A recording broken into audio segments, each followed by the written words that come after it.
It is my pleasure to welcome His Excellency Mr. Shawn Edward, Minister of Education, Sustainable Development, Innovation, Science, Technology and Vocational Training of St. Lucia. Your Excellency, you have the floor. Mr. President, I bring you warm greetings from the Prime Minister of St. Lucia, Philip J. Pierre, and the government and people of St. Lucia. Permit me to place on the record St. Lucia's gratitude to the government and people of Egypt for their warmth and hospitality as host of COP27. Mr. President, Excellencies, fellow delegates, like my colleagues from the Caribbean, I have traveled half the circumference of the globe to be here against the prevailing perception of most citizens of our small island developing states who hold the view that COP can best be described as an academic exercise of talk and inaction because of its failure over the years to deliver concrete solutions to their climate-related problems they did not create. Mr. President, an implementation COP, this is what COP27 is meant to be. Prior to departing my country a few days ago to be here, I witnessed firsthand the destruction caused by a weather system which affected the northern part of our 238 square mile island. In the space of 3 hours, heavy rainfall led to the destruction of homes, businesses, vehicles, schools, and other vital infrastructure. Within that short period, millions of dollars of damage was recorded. Mr. President, St. Lucia and other small island developing states are living the horrific effects of climate change on a daily basis, a situation we did not create but are unjustly being made to pay for. The governments of SEEDS continue to experience a growing debt burden, forced to borrow beyond prudential limits to respond to the effects of climate change.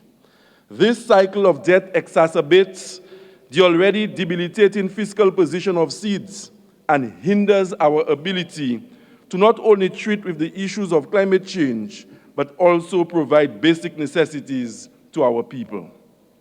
When will developed countries deliver on their promises to double adaptation finance towards making meaningful advances on our decisions in support of the upcoming global goal on adaptation? When will we break the constant talk cycle by delivering on our promises to scale up adaptation grant finance and agree on a decision at COP27 that will go beyond simply supporting the development of national adaptation plans and provide support for their actual implementation? When will major emitters stop the backpedaling, where they commit to small gains in clean energy initiatives on one hand, while simultaneously multiplying their investments and profits in fossil fuels on the other hand? We, the people of St. Lucia, suffer the consequences of this hypocrisy. Mr. President, delegates, let us put people first. Addressing climate change requires a collaborative effort, one which transcends the boundaries of race, religion, geography, gender, political status, or even economic circumstances. A nation like Taiwan, though not recognized by the United Nations and its subsidiaries as a bona fide state, also has to contend with climate change, yet it is denied a seat at the negotiating table, despite Taiwan's demonstrated commitment to fighting climate change domestically and in the developing world.